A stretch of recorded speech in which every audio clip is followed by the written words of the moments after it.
오늘 말씀은 우리가 민수기서를 시작하면서 우리 민수기, 영어는 numbers라고 돼 있죠. 이 제목에서 알 수 있듯이 이스라엘 백성들의 인구가 얼마나 되는지 조사되어 있는 내용입니다.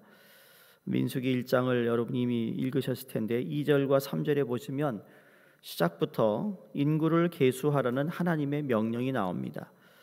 그래서 너희는 이스라엘 자손의 모든 회중 각 남자의 수를 그들의 종족과 조상의 가문에 따라 그 명수대로 계수할지니 그랬습니다.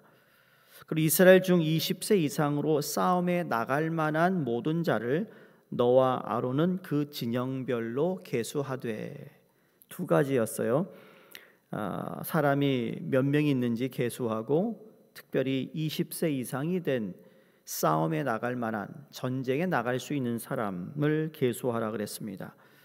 하나님께서 이스라엘 백성들의 지파별 인구를 조사하라고 하신 이유는 전쟁을 대비하기 위해서다라는 것을 알 수 있습니다. 여러분, 창세기는 모든 것의 시작의 책이에요.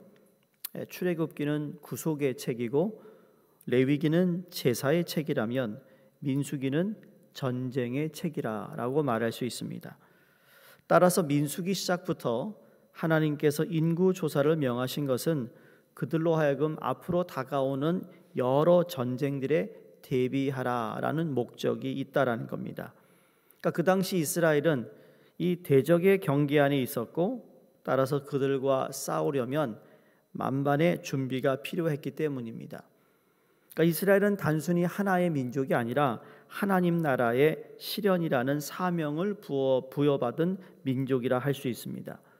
그러니까 이 땅에 하나님 나라를 실현한다는 것은 치열한 전쟁을 기다리고 있다라는 전제를 가지고 있습니다.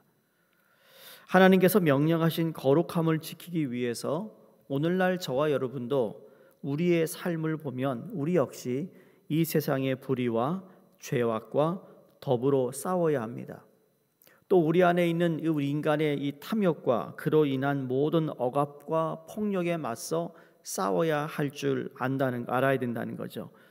그러니까 인구 계수의 조건이 남자 20세 이상인 것은 전쟁을 수행할 수 있는 능력을 갖추어야 하는 나이기 때문이다라고 우리가 볼 수 있습니다. 그런데 이러한 계수에서 레위 지파만 배제됩니다. 하나님께서 이 레위 지파에 대해서 모세에게 민수기 1장 49절 이렇게 말씀합니다. 너는 레위 지파만은 계수하지 말며 그들을 이스라엘 자손 계수 중에 넣지 말라 그랬습니다. 그러니까 1장의 지파별 계수에서 제외된 레위 지파는 이제 3장과 4장에 걸쳐서 매우 상세하게 언급되어 있습니다.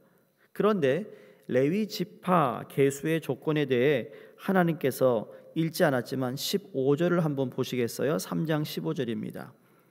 레위 자손을 그들의 조상의 가문과 종족을 따라 계수하되 1개월 이상 된 남자를 다 계수하라. 자, 다른 지파는 계수의 조건이 남자 20세 이상인데 이에 비해 레위 지파는 1개월 이상 된 남자입니다. 전쟁을 치를 수 없는 갓난아기까지 계수에 포함하라는 의미입니다. 이것을 뒤집어 보면 레위 지파에게는 전쟁 수행이 아닌 다른 임무가 부여되어 있음을 알 수 있다라는 거죠. 그러니까 다른 지파와는 달리 레위 지파가 맡았던 특수한 임무는 1장에 잘 설명되어 있는데 여러분 52절, 53절을 함께 다시 보겠습니다. 1장이에요. 이스라엘 자손은 막사를 치되 그 진영별로 각각 그 진영과 군기 곁에 칠 것이라. 레위인은 증거의 성막 사방에 진을 쳐서 이스라엘 자손의 회중에게 진노가 임하지 않게 할 것이라. 레위인은 증거의 성막에 대한 책임을 지킬지니라 그랬습니다. 그러니까 레위인들은 하나님과 이스라엘 백성과의 관계를 중재해 주는 역할을 담당했던 것입니다. 이러한 진열은 광야의 이스라엘이 어떠한 정체성을 지닌 공동체였는가를 잘 드러내고 있습니다. 그러니까 하나님께 제사를 드리고 하나님과 인간 관계의 중재의 역할을 하는 그 지파를 따로 두었다라는 건 대단한 겁니다. 오늘날 교회가 어떠해야 하는가를 보여주고 있는 말씀입니다. 수많은 사람들이 살고 있는 이 도시든 주가 되었던 나라가 되었던 이 전 세계에 이 교회가 어떤 역할을 하는가. 자, 이스라엘은 외부의 적들과 싸워야 하는 하나님의 군대였어요. 하지만 이스라엘이 싸워야 하는 건 비단 외부의 적들만은 아니었다라는 겁니다. 하나님의 진노로부터 스스로를 지켜야 했다라는 게 중요합니다. 그들을 파멸할 수 있는 커다란 위협은 이 외부에서 오는 것이 아니라 내부의 죄악과 불신앙이었다라는 거예요. 여러분, 그 대단한 로마 제국이 왜 망했습니까? 외부의 침략이 아니었어요. 내부 안에 있었던 그 타락과 탐욕과 정치인들에 의해서 여러분 로마가 무너진 거예요. 우리가 대단하게 생각하는 다윗 역시, 여러분 다윗이 얼마나 하나님에서 참 하나님을 예배하고 찬양하고 하나님을 사모하고 사랑했던 다윗이 여러분 무엇 때문에 큰 죄를 범하게 되었어요? 인간이 가지고 있는 정욕 때문에.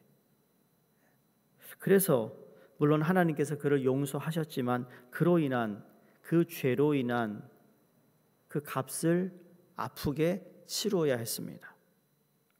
오늘날 사는 우리 그리스도인도 마찬가지입니다. 외부로부터 오는 갖가지 타협과 유혹은 말할 것도 없고 우리 안에 있는 죄성과 연약함과 우리는 매일 싸워야 한다는 거예요. 그러니까 우리의 성도의 삶은 날마다 싸워야 하는 삶인 거예요. 끊이지 않는, 크든 작든 내 안에서 벌어지고 있는 이 싸움. 하나님의 말씀을 알면서도 그 말씀이 내 삶에 적용이 되지 않고 작동이 되지 않는 이유가 무엇일까라는 것을 통해 우리가 가슴을 치며 하나님 앞에 기도할 줄 알아야 된다는 겁니다. 자, 그러면 오늘 읽은 본문은 군사로서의 조직에서는 제외되었으나 이스라엘 백성을 대표하여 하나님의 성막을 위해 봉사할 특별한 존재로 부름을 받은 레위 지파의 직무와 그들의 인구수를 이제 3장에서부터 본격적으로 소개합니다. 그런데 오늘 본문을 통해 하나님의 부름을 받은 사람들이 기억해야 할 올바른 섬김의 교훈 3가지를 우리가 묵상하길 원합니다. 첫 번째로는 하나님께서 정하신 방법으로 섬겨야 한다는 겁니다. 하나님이 정하신 방법이에요. 자, 4절에 보면 아론의 아들 나답과 아비후는 하나님께서 정하지 않은 다른 불로 분향하다가 죽었습니다. 이 사건은 하나님을 섬기는 자는 자신의 지혜와 열심이 아닌 하나님께서 말씀해 주신 방법, 그분의 의도대로 하나님을 섬겨야 한다는 것을 강조하고 있는 말씀입니다. 때로는 우리가 교회를 섬긴다 그러면서 내 열심히 너무 앞장서 가지고요, 그 일로 인하여 누구를 아프게 한다든지 힘들게 하다든지 이러한 실수를 범할 수가 있습니다. 조금 더디더라도 때로는 여러분 순리대로 가기 위해서 아니면 하나님이 우리에게 말씀하신 방법대로 해야 되는데 내 생각이 앞서고 내가 먼저 앞서는 것 때문에 전체 공동체에 유익을 주기보다는 조금 어려워하는 사람이 될 수도 있다라는 것을 우리가 깨달아야 된다는 겁니다. 그러니까 하나님을 섬기는 방법은 오직 하나님께서 제정해 주신 모든 제도와 그 말씀대로 순종해야 하는 것이라는 거예요. 그러니까 하나님을 섬기는 데 있어서 하나님의 방법과 의도를 무시하고 자기들의 방법을 취한 나답과 아비후가 어떻게 됩니까? 하나님 앞에서 벌을 받습니다. 죽임을 당합니다. 그러므로 인간의 의지나 열심이 아닌 하나님 중심과 하나님의 의도대로 하나님께서 정하신 방법대로 하나님을 섬겨야 될 줄로 믿습니다. 두 번째로는 직분을 망각하지 말아야 한다는 겁니다. 자, 본문 3절에서 이 나답과 아비후가 기름을 바르고 거룩히 구별되었다 그랬어요. 제사장 직분을 위임받은 자들이라고 분명히 말하고 있습니다. 기름 부음을 받았다. 뭐 오늘날 얘기하면 목사가 될 수 있고, 그렇죠? 또 안수할 때 장로도 될 수 있고, 안수 집사가 될 수도 있겠죠. 우리 눈으로 보여지는 그러한 안수를 받아 목회가 되고 목회자가 되고 교회의 중직의 대표가 되는 그런 분들이 있잖아요. 우리가 받은 그 직분을 망각하지 말아야 된다. 따라서 그들의 죽음의 1차적인 원인은 적어도 그들이 거룩한 직분을 소홀히 했기 때문이라는 겁니다. 물론 이제 신약에 와서는 꼭 안수를 받지 않아도 우리가 만인 제사장의 베드로 전서에서 얘기하신 말씀이 있기 때문에 여러분 그 말씀에 따라 우리 모두는 기름 부음을 받은 성령의 기름 부음 받아 하나님의 일을 감당하는 성도들이 되었어요. 우리 역시 다 거룩한 하나님의 백성이 되었어요. 그런데 그 거룩한 백성으로서 맡겨주신 직분을 망각하면 안 된다는 거예요.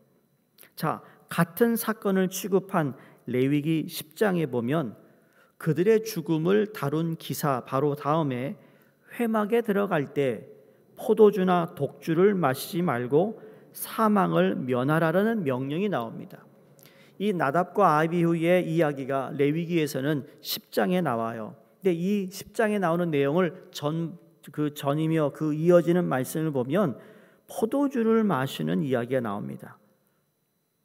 이로 미루어 보건대 아마도 그들은 그 당시 직분을 망각하고 술에 취해 회막에 들어간 것이라고 볼 수 있습니다. 술에 취했으니까 하나님의 말씀을 따라가지 않고 술에 취해 알코올 때문에 그들이 엉뚱한 불을 가지고 하나님의 회막에 불을 붙이다가 죽었다라는 거죠. 하나님의 징계를 받은 거예요. 오늘날 교회에 여러분 술로 마시는 게 죄라고 성경에 적혀 있지 않습니다만 술로 인하여 교회가 어려워지는 데가 많습니다. 술 때문에 덕을 세우지 못하는 그리스도인들이 있습니다. 술 때문에 시험 들게 하는 사람들이 있습니다. 사람들이 그래요. 참 단순합니다. 목사님 어디에 술 마시라고 마시지 말란 말이 있나요? 아유 뭐 조금은 되지 않겠어요? 조금이 사람을 잡아요.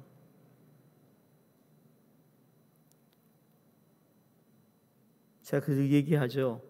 마시려면 혼자 집에서 마시라고요. 나가서 마시지 말고 사람 불러놓고 마시지 말라고요. 제가 이 교회에서 목회하는 한 저는 그런 목회 철학 가지고 목회해요. 중직자들이 만약에 술을 입에 댄다, 알아서 하세요. 이익보다 불이익이 더 많기 때문이에요. 요만큼이라는 1%의 찬스가 있어도 그것은 하지 말아야 된다는 얘기죠. 믿으십니까? 네. 직분을 망각한 거예요. 그게 거룩한 하나님의 백성으로 살아가는데 또 한국 사람은요 누가 센지 겨루거든요. 참 희한합니다. 테니스를 쳐도 그냥 골프를 쳐도 다 내기 한대죠. 내기 한대요. 내기. 때로는 그러한 부분이 참 무식할 정도예요. 무식할 정도로 생각을 하지 않는다라는 겁니다. 성도님들 중요한 직분을 맡은 자일수록 더욱 그리해야 합니다. 하나님께 주신 직분을 귀히 여기고 성실히 수행해야 된다는 것이죠. 세 번째는 뭔가 하면 신전 의식을 가져야 합니다. 오늘 3절 4절을 통해서 여러분에게 말씀드리는 4절에 보면 나답과 아비후는 다른 불을 여호와 앞에 들이다가 여호와 앞에서 죽었다고 말하며 이 여호와 앞을 강조하고 있습니다. 이 코람데오라는 말을 많이 쓰잖아요. 이게 여호와 앞에서라는 뜻이에요. 분명 그들이 하나님 앞에 즉 신전 의식이 없었기 때문에 재앙을 받은 것이다 라고 해석할 수 있습니다. 여호와께서 거하시는 성막에서 일했는데 하나님에 대한 전인격적인 신전 의식이 없었기 때문이라는 겁니다. 성도님들 잘 들으시기 바랍니다. 예배 드릴 때만 하나님 앞에 드리는 게 아니에요. 밥 먹을 때도 여호와 앞에서 하는 것이고요. 부엌에서 친교를 하거나 음식을 하는 것도 여호와 앞에서 하는 것이고요. 그 징계 후에 뒷정리하는 것도 여호와 앞에서 해야 된다는 것을 의식을 잊어서는 안 된다는 겁니다. 다른 일을 하면서 다른 사람 컴플레인하고 가십하고 흉보고 그 여호와 앞에서 하는 게 아닙니다. 그럼 하지 말아요. 하지 마셔야 돼요. 그로 인해 자꾸 내 입에서 누구를 흉보거나 누구에 대해서 좋지 않은 얘기한다면 그 일 하지 말라고요. 안 하고 그냥 입 다무는 것이 훨씬 나아요. 하면서 다 흘러버려요.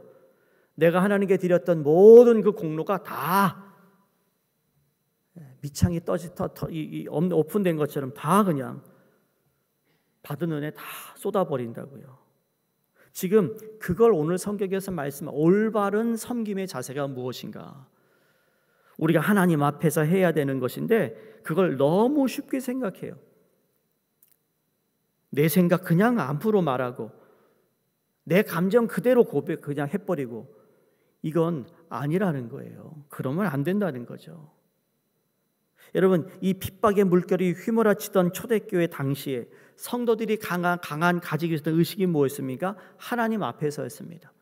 대단한 성전을 짓고 예배드린 것이 아니라 숨어서 가정에서 예배드릴 때마다 어떻게 했습니까? 하나님 앞에서 드리는 그들의 신실함, 진정성을 통해 하나님의 그들의 예배와 교제를 받으셨습니다. 제대로 끼니도 하나 먹을 수 없는 그들이 모일 때마다 성찬식을 할 때마다 빵을 떼어줄 때마다 얼마나 그게 감사하고 감격했는지 여러분 그러한 마음을 우리는 회복해야 될 줄로 믿습니다. 그런데 그러한 가운데서 어떤 일이 벌어졌습니까? 아나니아와 삽비라의 사건도 있었습니다. 거짓으로 이야기함으로 말미암아 성령에게 거짓말하여 또 그 자리에서 즉사한 부부도 있었어요. 바라기는 불꽃 같은 눈으로 우리를 감찰하시는 하나님 앞에서 우리는 어떤 모습으로 섬기고 있는가 한번 생각하며 묵상하며 이제 봄이 되어 새로운 계절을 맞이하는 우리 모두에게 하나님 이 추웠던 모든 우리 움츠렸던 것을 다 이제 벗어버리고 새롭게 시작하는 이 봄의 계절에 하나님께서 정하신 방법으로 내가 어떻게 섬겨야 할까? 내게 주어진 직분이 크든 작든 어떻게 감당해야 될까? 그리고 하나님 앞에서 어떤 모습으로 내가 살아가야 할까? 이 세 가지를 묵상하시고 또 그러한 삶을 통해서 하나님 앞에 영광 돌리는 우리 모두가 되기를 주 이름으로 축원드립니다. 하나님 아버지 감사합니다. 죄악으로 점철된 우리의 생명을 순결하고 흠없는 고귀한 생명의 값으로 바꾸어 주심에 감사드립니다. 그럼에도 우리는 여전히 우리의 삶이 내 것인 것처럼 착각하며 살아가는 우리의 어리석음을 용서하여 주시옵소서. 주님의 것이기에 우리의 모든 것이 주님의 것이기에 이 세상의 불의와 맞서 싸울 수 있는 용기를 주시고 주님의 것이기에 내 안에 있는 죄성과 더 기꺼이 직면할 수 있는 용기를 허락해 주시옵소서. 오늘도 선한 싸움을 싸워 승리케 하여 주시옵시고 오늘의 섬김이 내 방식이나 내 주량이 아닌 하늘의 본향을 향해 나아가는 하루가 되게 하여 주시옵소서. 예수 그리스도 이름으로 감사하며 기도드리옵나이다. 아멘. 우리 함께 합심하여 기도합니다. 우리 알바니아의 최조영 홍정희 선교사님, 성경 번역 선교회의 박요섭 조선양 선교사님이 기도해 주시고 이제 부활절 이후로 우리 모든 성도님들에게 부활의 기쁨, 감격이 지속되게 하여 주시옵시고 또 하나님께서 우리 교회에 허락하신 단기 선교와 또 서머스쿨 준비 가운데 있습니다.